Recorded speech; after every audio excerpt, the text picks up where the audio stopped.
नमस्कार बंधुरा आमी तनुजा आपनारा देखछेन तनुजास क्रिएटिव कुकिंग। आज के आपनादेर संगे 2 থেকে 3 मास संरक्षण करे राखते पारबेन एरकम एकटा निमकी रेसिपि शेयर करब। खेते खूबई भालो लागे। एकबार बाड़ीते तैरी करे राखले किन्तु अनेक दिन पर्यन्त आपनारा स्टोर करे रेखे दिते पारबेन।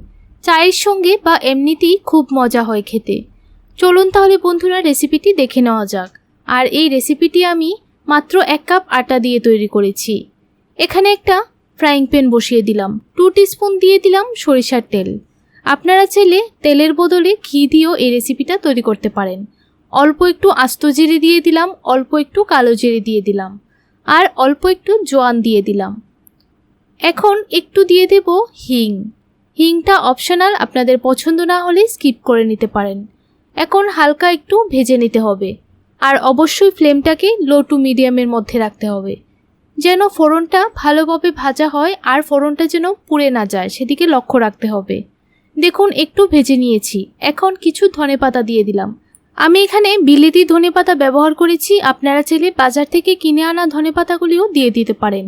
আর একটু চটপাটার জন্য দিয়ে দিলাম আদা এবং লঙ্কা একটু থেতো করে আর অল্প একটু দিয়ে দিলাম কসুরি মেথি। এখন হালকা আঁচে নাড়াচাড়া করে একটু ভেজে নিতে হবে। একটু সময় ভেজে নিয়েছি। এখন 1/3 কাপ দিয়ে দিলাম জল। জলটা অবশ্যই কম করে দিতে হবে। এখন হালকা আঁচে একটু সময় জলটাকে ফুটিয়ে নিতে হবে। একটু সময় ফুটিয়ে নিলাম। এখন 1 কাপ দিয়ে দিচ্ছি আটা। আপনারা অনেকেই কমেন্ট করেন যে কিসের আটা আমি এখানে ব্যবহার করেছি। এখানে আমি নর্মাল যে আটা দোকানে পাওয়া যায় সেই আটাই ব্যবহার করেছি। আর 2 টেবিল স্পুন দিয়ে দিলাম সুজি। সুজিটা দিলে কিন্তু এই নিমকিগুলি খুবই ক্রিস্পি হয়। হালকাভাবে নাড়াচাড়া করে একটু কুক করে নিতে হবে, তাহলে কিন্তু নিমকিগুলি যখন আমি ভাজবো তখন কিন্তু তেলটা খুবই কম লাগবে। দেখুন একটু সময় কুক করে নিয়েছি। এখন 10 মিনিটের জন্য ঢাকা দিয়ে রেখে দেব। আর স্বাদ অনুযায়ী নুন দিয়ে দিলাম। নুনটা আপনারা চাইলে আগেও দিয়ে দিতে পারেন। ভালোভাবে নাড়াচাড়া করে মিশিয়ে নিলাম। এখন 10 মিনিটের জন্য রেস্টে রেখে দেব আর ফ্লেমটাকে কিন্তু একদম অফ করে রেখে দিয়েছি। 10 মিনিট পর একটা থালার মধ্যে নিয়ে নিচ্ছি। ভালো করে কিন্তু ঠান্ডা হয়ে গেছে। এখন দুটো সেদ্ধ করে রাখা আলু দিয়ে দিচ্ছি আর অবশ্যই কিন্তু আলুগুলিকে গ্রেট করে দিতে হবে।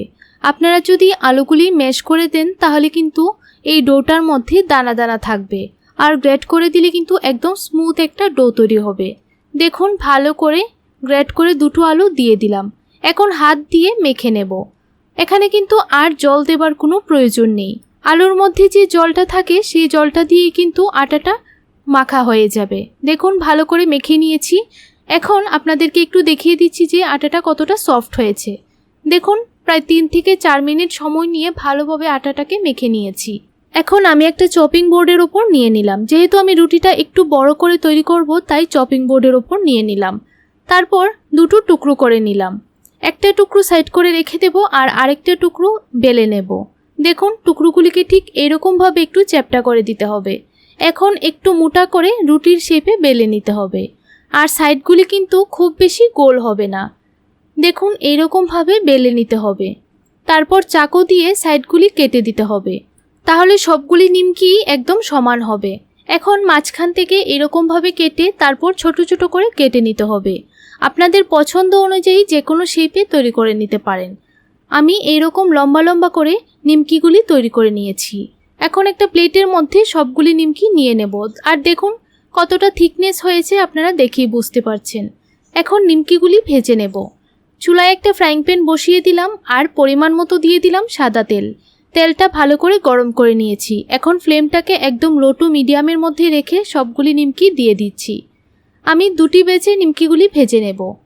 এখন ফ্লেমটাকে একদম লোতে রেখে 8 থেকে 9 মিনিট সময় নিয়ে নিমকিগুলি ভেজে নিতে হবে।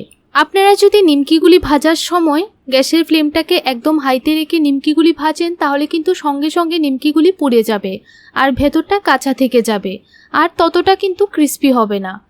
একদম লোতে রেখে সবগুলি নিমকি ভেজে নিতে হবে।